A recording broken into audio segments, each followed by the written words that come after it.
These guys, they just fly over. I mean, don't they know I'm down here trying to shoot a video and all I ever hear is airplanes and helicopters and blah, blah, blah, blah, blah.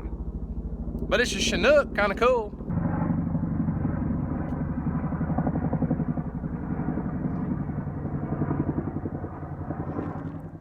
I don't know what the weather's been like for you guys and wherever you are, but in Oklahoma the last few days, it has been unreal.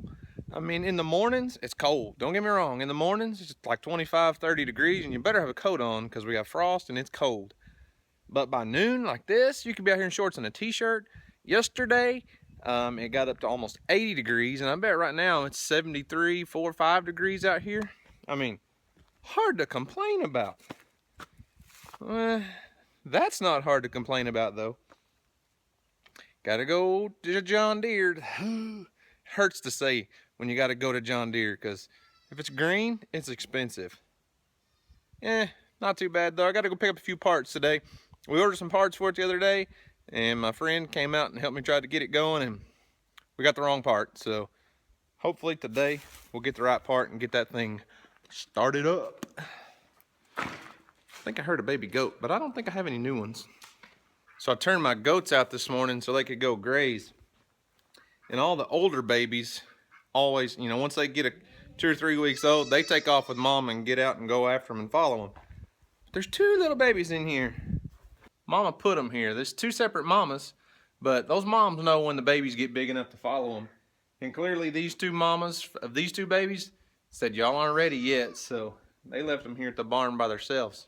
Which is okay. I'd rather them be here where they're safe than out in the woods where, you know, a goat that size, heck, anything can take it on. So I've had a couple people asking about my bucks or my billy goats and want to know how come they don't ever see them with my herd and things like that. Well, I leave my billies pinned up until breeding season, and breeding season's over here right now, obviously, because we're in kidding season. And I've got 2 billies, and I'll show them to you real quick, and I'll tell you why I have 2 still. Move, Duke.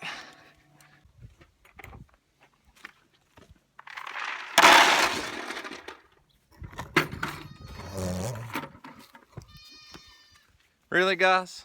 I was trying to show you me feeding my billy goats, and then all of a sudden, y'all just fall over backwards. So yeah, I've got 2 billies. That's my old boar billy. And then that's a Kiko billy. This boar billy, his name's Duke. He was raised on a bottle. He's a lot more gentle than that Kiko billy is back there. Aren't you, Duke? I say that and then he walks away from me. Duke was raised on a bottle. We've had him since Emily was about 2, so he's about 6 years old maybe. He's what I've bred most of my does to for several years. Where are you going now, Duke? He was bottle fed and he's never been aggressive, never had any problems out of him or anything. It was just time to kind of switch things up. And since I was really getting into those Kikos, I got a Kiko billy. He's a little more skittish.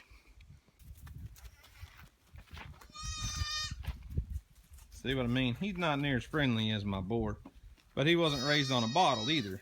He's a little spooky.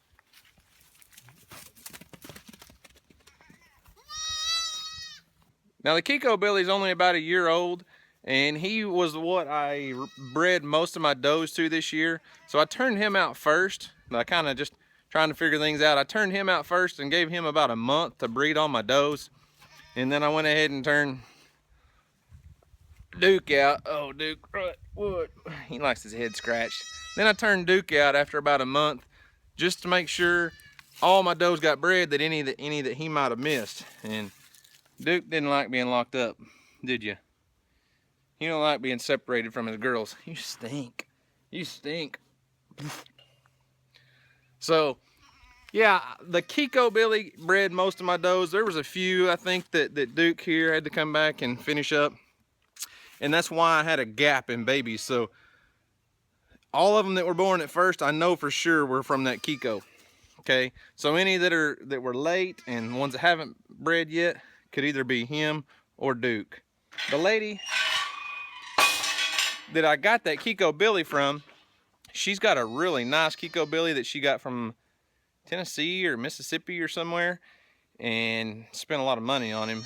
But I think he bred like 42 or 44 does, this year, and they had like 85, 86 kids in about 4 days. So he serviced all those does by himself in about 4 days. So hopefully my Billy can do that next year, I hope. I'd sure like to have them all really fast. Get them all within about a week. That way they're all the same size, born at the same time, get that kidding season over with fast.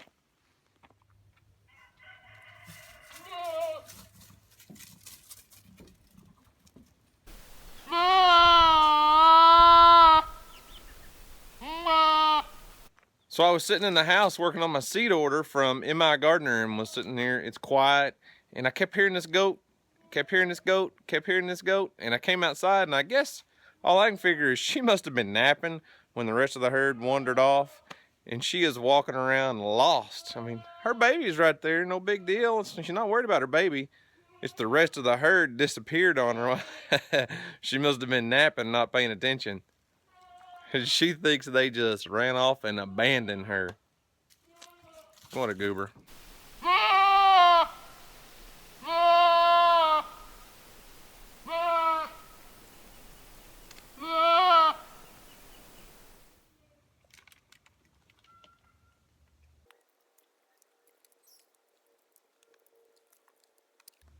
Got a few more trays of seeds started.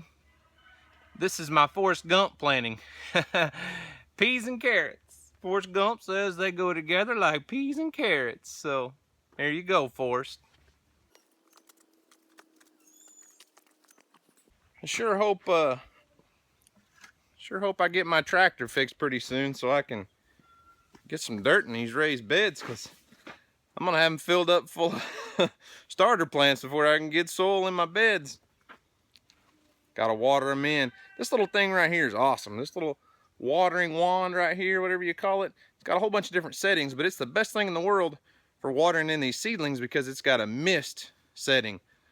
You don't want to water those things too hard or you'll just wash those seeds away. And then when you got little bitty seedlings coming up that are inch tall, you don't want to hit them with a heavy spray of water or you're going to kill them. So that little mister setting on there works great.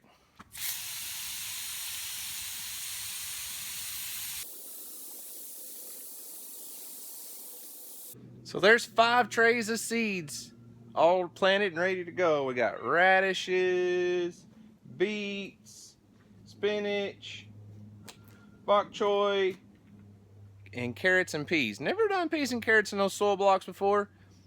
I don't know how it'll work out, but why not try it? Like I said, free seed. Well, not free seed. Leftover seed from last year.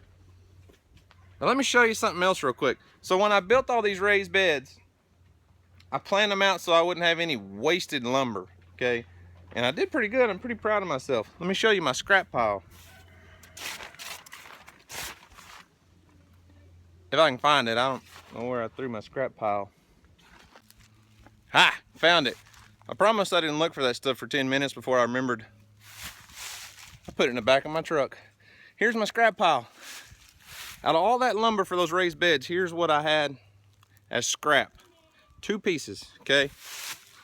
So my point is when you do something like that, try to build something, try to make the layout to where you have as little scrap material as possible, because that pressure treated lumber is expensive.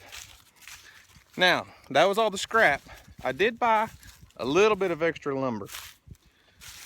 Let me show you what I'm doing with that. You see that board right there?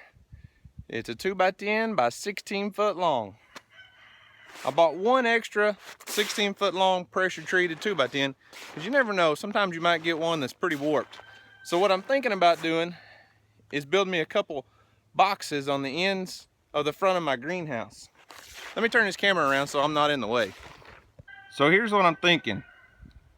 When my both doors are 4 foot wide, so when they're open all the way, you've got to have 4 foot or they won't fold all the way open. They'll just be like this if I don't leave room.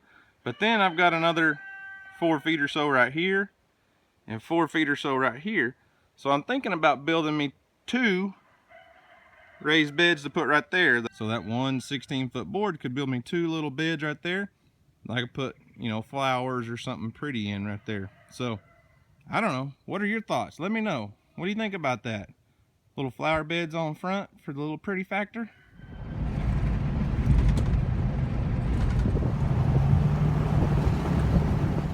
I guess time flies when you're having fun. It's already time to pick up the kids from the school bus. I walked in the house to get me a glass of water because it was getting hot in that greenhouse. It's probably 85 degrees in there. So, grab me a glass of water, jump in the truck, go get the kids, get a drink of water. Look at this. Oh, why do you put a poop emoji on a cup? I mean, I just grabbed one of the kids' cups on the way out the door and all, but a poop emoji? Seriously?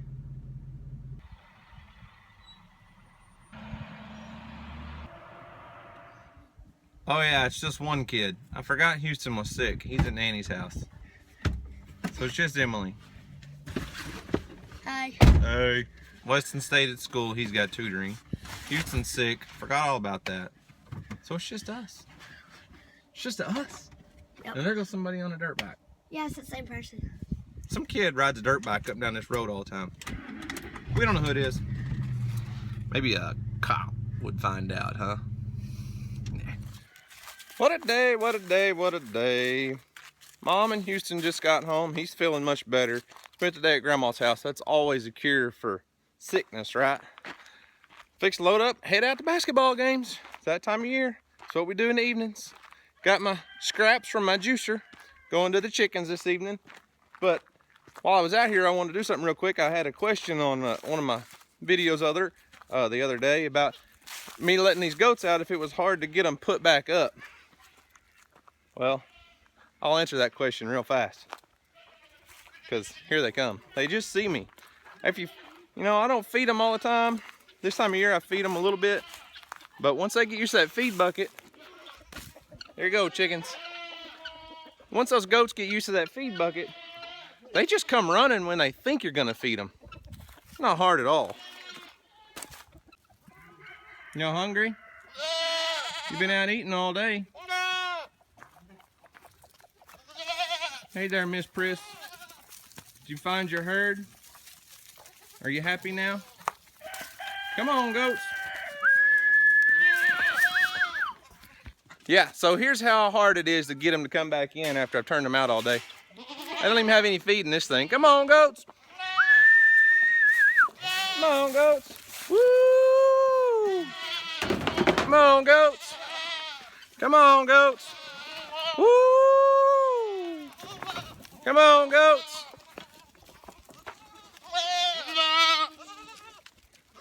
See there? Simple as can be. They all just follow me right in. And if they get a little bit hard-headed, sometimes I'll just have to get a bucket of feed and dump out in here, and man, they'll come running. That'll knock you down for that.